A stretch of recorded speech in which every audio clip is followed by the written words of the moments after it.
I'm very pleased to present our recent research paper. Just got published. At the end of this presentation, there's a link to the free copy of this article, so stay tuned.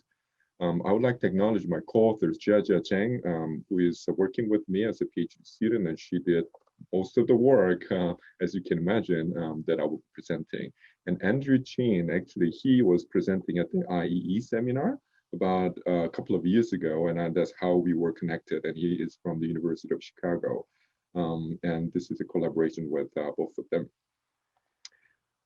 So let's start with the variable renewable energy. As we all know, variable renewable energy is growing rapidly.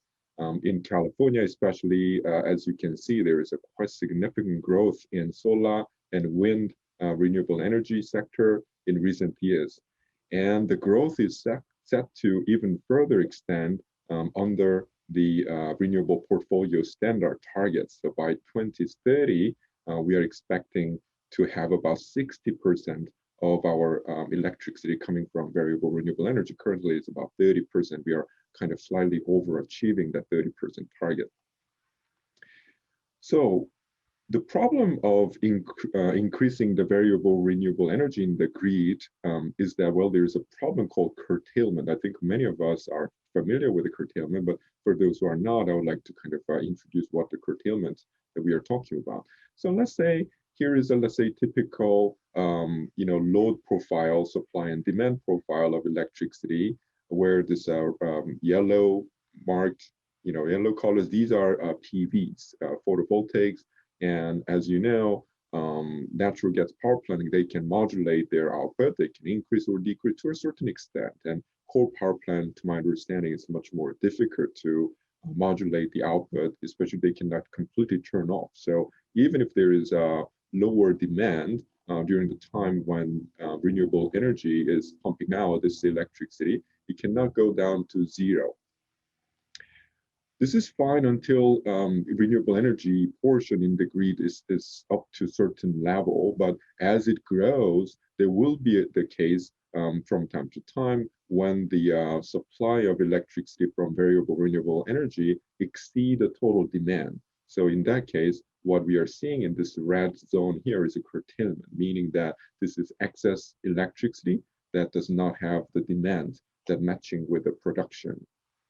So this is called curtailment. In basically what happened is that utility companies are shutting down, basically not receiving those electricity or not producing those electricity, or we are worse, we are selling that excess electricity at negative cost. Basically, we are bearing the cost at the same time transmitting those electricity to our neighboring balancing authorities. In recent years, as our renewable energy portion in the grid grows, the curtailment also grew. So what you are seeing here is that in 2020, this red bar, dark red bar, shows the amount of curtailments per month. So as you can see, generally April, May, to my understanding, is the highest curtailment month. And we have seen the highest curtailment in history in California. And that is partly due to the COVID-19 as well, to my understanding. But as our portion of the renewable energy in the grid increases, there is a speculation that probably curtailment problem is also growing. So this is the annual curtailment in CAISO, but on a daily basis. So annual curtailment in 2015 was only 188 gigawatt hour, and it grew all the way to about 460 gigawatt hour in 2018, and 2019 last year it doubled the amount. So fairly significant growth in curtailment, as you can see. And this is interesting because in California, as you all know, we are paying a bit more to electricity. In 2019 report just released, to my understanding, we are paying about 55% higher price for electrics as compared to national average. So if I just convert 2019 curtailment to retail price of about 20 cents per kilowatt hour, which is about the average of the California ratepayers paying for the electricity, It's about $200 million worth of electricity that we are curtailing in 2019. So when I faced these figures, I thought that, well, this does not make sense to me. A larger amount of electricity is either wasted or sold at a negative price to our neighbors from the state where electricity price is one of the highest in the nation. And the problem is that to grow. So obviously there are a lot of people working on addressing this curtailment problem. For example, as Southern California Edison also working on this, and the PG&E working on this. We are putting a lot of grid scale battery storage, and there are more to come in the plan. And we are talking about lithium ion batteries and some working on flow batteries. Another strategy to solve this curtailment problem is to expand the transmission lines. So that is basically about moving watts. So when there is excess electricity, we are transmitting to other neighboring grid authorities by expansion of the transmission lines. Another approach is to use the excess electricity to produce some storable or durable goods or energy carrier, so that whenever you have excess electricity, you produce them and then you can ship it to the destination where the demand is later. Because as we know, storing electricity is quite expensive. But all these options come with its own limitations. For example, batteries is still quite expensive, and expansion of transmission lines is quite expensive, and long distance transmission, we also have transmission losses. Aluminum is quite bulky and heavy, and transportation and storage is quite costly. Pumped hydro is limited by geographical spaces, and hydrogen is the lightest, least dense material that we know of, and we already have a lot of difficulties in transporting hydrogen in longer distance. So these are the limitations of the current strategies to resolve the curtailment problem. So what we were thinking of was to use data centers as a kind of storage device, and this is how we are thinking. So energy consumption by data centers is also set to grow. This is the forecast that published in 2018. By 2030, we will be seeing a lot more than double of the energy consumed by for the information, and part of a significant portion of the growth is coming from the data centers, and this is also data centers. The good thing about data, instead of moving electricity, we can move data much more easily and cost effectively, because we already have established quite substantial infrastructure for fiber optics, and there is information highway basically throughout the country. So instead of moving kilowatts, we can move bits. And what this animation is showing is Twitter activities as the population wakes up. So as you can see, as people wake up, they start to tweet, and this is just one example. But what it shows is that the demand on data processing and data transmission is not homogeneous. It's very heterogeneous around the clock. So what that means is that data center load is not always in maximum capacity. So there is ups and downs in data center load. So the question is, can we use some of the slack capacity to process the data migrated from other data centers using excess electricity and transmit back the result of the processed data to the destinations where those processed data are needed? So that was the idea. And as it turns out, the data centers are not necessarily located in the areas where the electricity is the most carbon intensive. So some of the areas where data centers are located are very carbon intensive areas. For example, the PJM area, including West Virginia, we know that they're very cold heavy electricity. They have very high concentration of large data centers.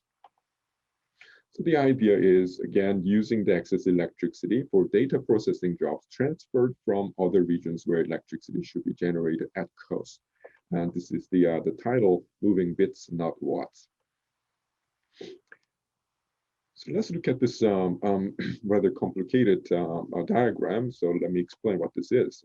So let's first look at the pink envelope here with a clear black line. That is the total amount of energy consumed by data centers. So you can see this. This is for 1 week.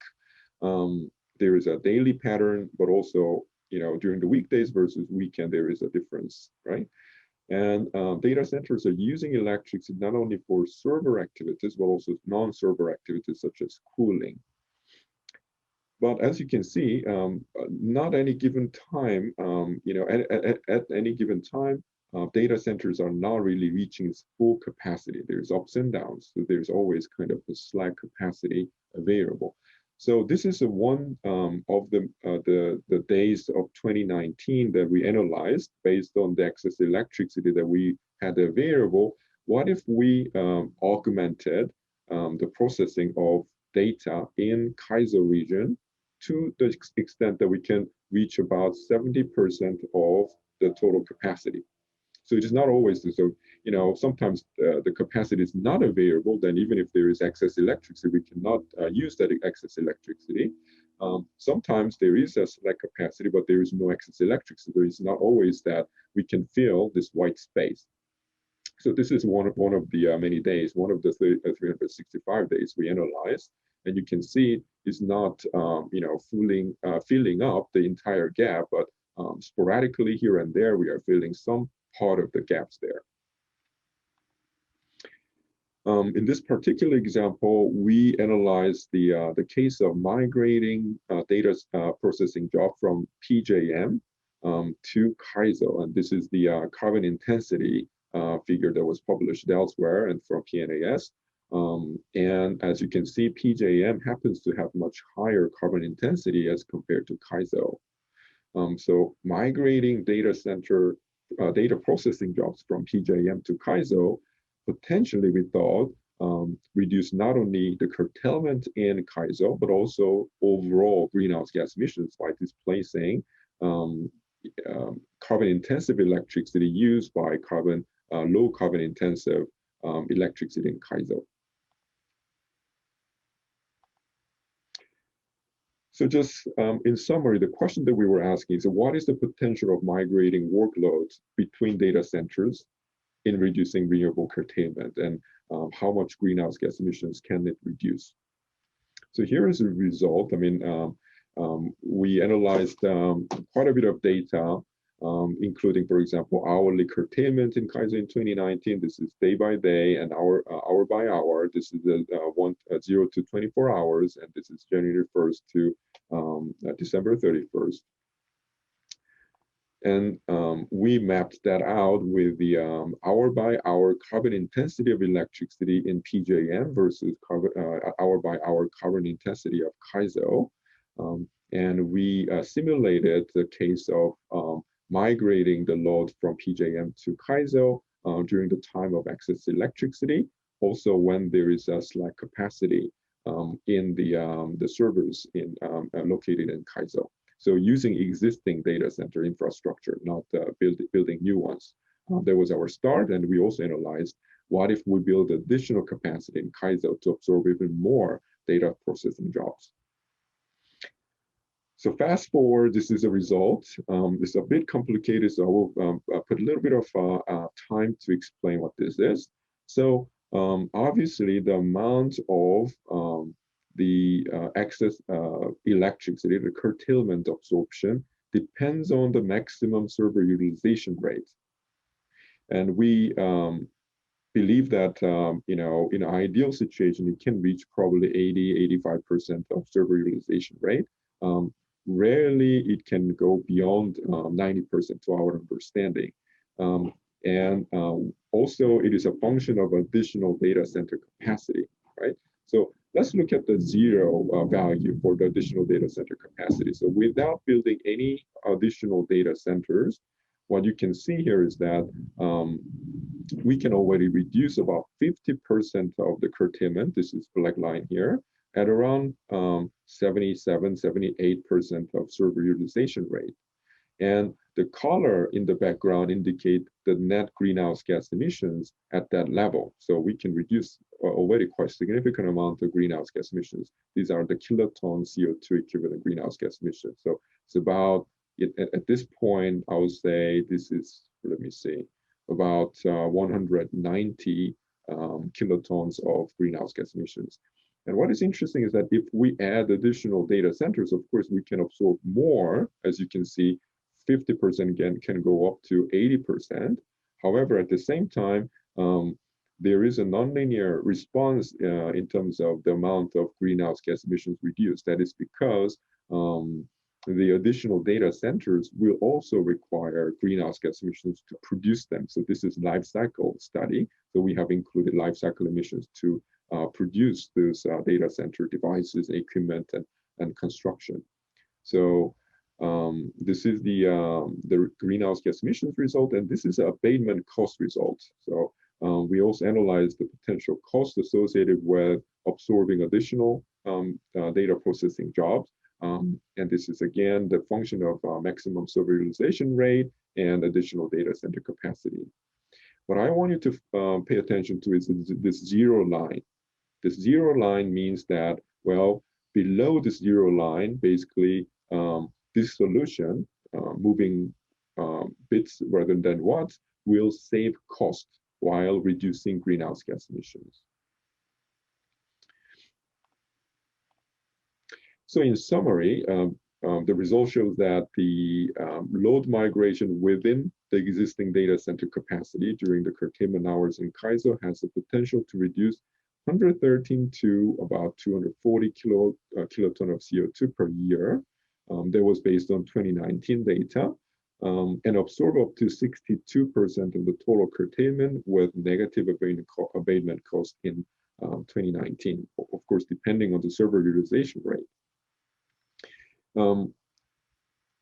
It is also possible, according to our analysis, to absorb up to 77 to 79% excess PRE while still managing to keep the net abatement costs negative.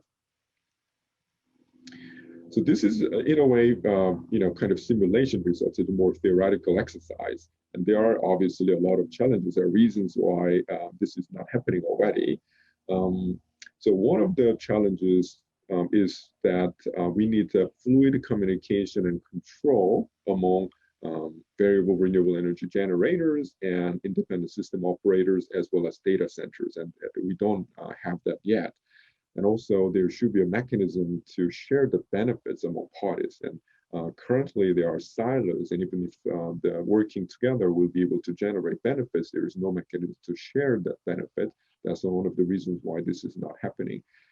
And I think that we also found that there are some contractual obligations that may be along the way, which is that, well, the service level agreement by the data centers specify the delays that they can tolerate, and transmitting data processing jobs to CAISO and coming back may violate some of those contractual obligations. And obviously, there are some data processing jobs that are not urgent, and those asynchronous jobs would be the first target for this type of arrangement.